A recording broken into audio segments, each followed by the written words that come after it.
Hello friends, welcome back to our channel maths and science trick and toys. आजना video में आपणे जोईशुं संख्या रेखा पर अपूर्णांक धोरण 6 प्रकरण 7। अहीं आपणे खूब ज उपयोगी एवी ट्रिक्स जोईशुं जेनी मददथी आपणे शुद्ध अपूर्णांक, अशुद्ध अपूर्णांक अने मिश्र अपूर्णांकने खूब ज सरळताथी संख्या रेखा पर निरूपण करी सकीशुं। तो सौप्रथम अहीं आपणी संख्या छे 4 शतमांश, एटले के अहीं कुल 6 भाग छे, एमांथी 4 भागनी उपर आपणे राउंड करवानो छे। तो सौप्रथम ए माटे आपणे एक मापपट्टीनी मददथी एक रेखा दोरीशुं।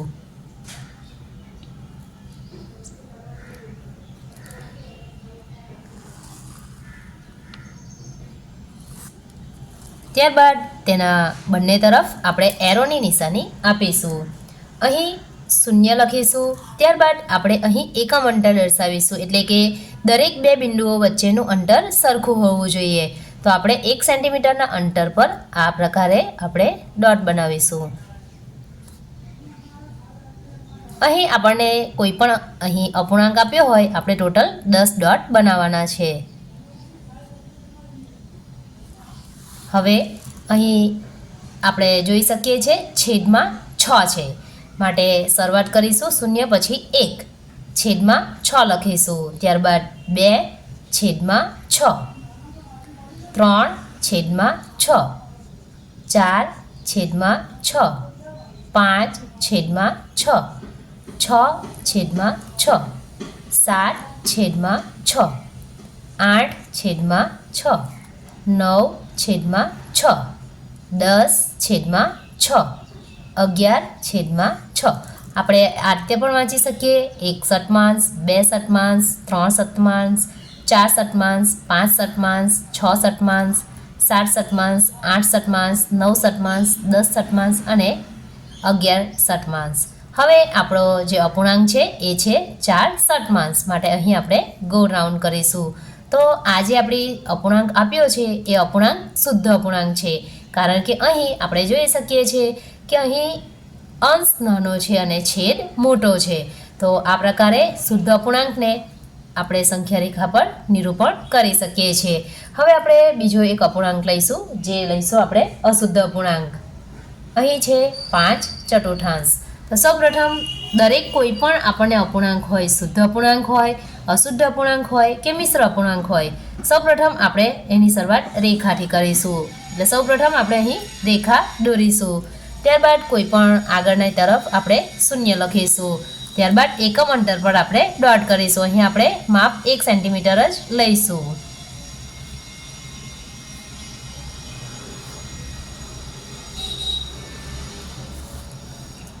અહીં જોઈ શકીએ છીએ આપણે છેદમાં 4 છે, માટે અહીં આપણે લખીશું 1 છેદમાં 4, 2 છેદમાં 4, એટલે કે આ પ્રકારે પણ વાંચી શકાય 1 ચતુર્થાંશ, 2 ચતુર્થાંશ, 3 ચતુર્થાંશ, 4 ચતુર્થાંશ, 5 ચતુર્થાંશ, 6 ચતુર્થાંશ, 7 ચતુર્થાંશ, 8 ચતુર્થાંશ, 9 ચતુર્થાંશ, 10 ચતુર્થાંશ અને 11 ચતુર્થાંશ। હવે એમાંથી આપણો જે અપૂર્ણાંક છે એ છે 5 ચતુર્થાંશ, માટે આપણે એના ઉપર રાઉન્ડ કરી લઈશું। તો આ પ્રકારે આપણે જોયું શુદ્ધ અપૂર્ણાંક અને અશુદ્ધ અપૂર્ણાંકને સંખ્યા રેખા પર નિરૂપણ કઈ રીતે કરી શકાય છે। હવે આપણે લઈશું એક મિશ્ર અપૂર્ણાંક। તો અહીં આપણે લઈશું 1.1 દ્વિતીયાંશ। તો સૌપ્રથમ મિશ્ર અપૂર્ણાંક છે એને આપણે અશુદ્ધ અપૂર્ણાંકમાં ફેરવીશું। તો અહીં બંનેનો ગુણાકાર થશે અને અહીં પ્લસ થશે। 2 ગુણ્યા 1 2 પ્લસ 1 બરાબર થશે 3 દ્વિતીયાંશ। તો અહીં આપણે જોઈ શકીએ છીએ આપણે મિશ્ર અપૂર્ણાંકને અશુદ્ધમાં ફેરવી લીધો છે। હવે આપણે એક સંખ્યા રેખા દોરીશું।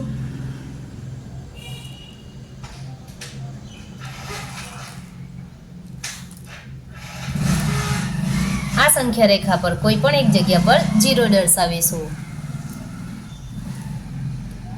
ત્યારબાદ આપણે એકમ અંતરે ડોટ કરીશું। અહીં પણ માપ આપણે 1 સેન્ટીમીટરનું જ રાખીશું। હવે છેદમાં 2 છે, માટે આપણે સૌપ્રથમ છેદમાં 2, એટલે કે અહીં 1 છેદમાં 2 એક દ્વિતીયાંશ 2 દ્વિતીયાંશ, 3 દ્વિતીયાંશ, 4 દ્વિતીયાંશ, 5 દ્વિતીયાંશ, 6 દ્વિતીયાંશ, 7 દ્વિતીયાંશ, 8 દ્વિતીયાંશ, 9 દ્વિતીયાંશ, 10 દ્વિતીયાંશ, 11 દ્વિતીયાંશ. તો અહીં આપણે આ પ્રકારે દરેક જે અપૂર્ણાંક સંખ્યાઓ છે જેને આપણે સંખ્યા રેખા પર નિર્દેશ કરી દીધો છે. હવે આપણને જે પૂછ્યો છે એ અપૂર્ણાંક છે 3 દ્વિતીયાંશ, માટે આપણે 3 દ્વિતીયાંશ પર રાઉન્ડ કરીશું. તો આ ખૂબ જ ઉપયોગી ટ્રિક્સ દ્વારા આપણે જોઈ શકીએ છીએ કે એ અપૂર્ણાંક શુદ્ધ હોય, અશુદ્ધ હોય કે મિશ્ર હોય, ખૂબ જ સરળતાથી આપણે તેનું સંખ્યા રેખા પર નિરૂપણ કરી શકીએ છીએ. એ માટેની ફરીથી ટૂંકમાં રીત જોઈ લઈએ. સંખ્યા રેખા દોરીશું, શૂન્ય દર્શાવીશું, 1 સેન્ટીમીટરના અંતરે ડોટ કરીશું. ત્યારબાદ એ ડોટ આપણે 11, 12 એનાથી વધારે પણ કરી શકીએ છીએ. ત્યારબાદ જે છેદ આપ્યો હોય એ છેદમાં લખીશું. ઉપર અંશમાં 1, 2, 3, 4, 5 આમ ક્રમિક લખતા જઈશું અને આપણને જે અપૂર્ણાંક આપ્યો હોય એ અપૂર્ણાંક પર આપણે રાઉન્ડ બનાવીશું. તો આ પ્રકારે શુદ્ધ અપૂર્ણાંક, અશુદ્ધ અપૂર્ણાંક અને મિશ્ર અપૂર્ણાંકને આપણે ખૂબ જ સરળતાથી સંખ્યા રેખા પર નિરૂપણ કરી શકીએ છીએ.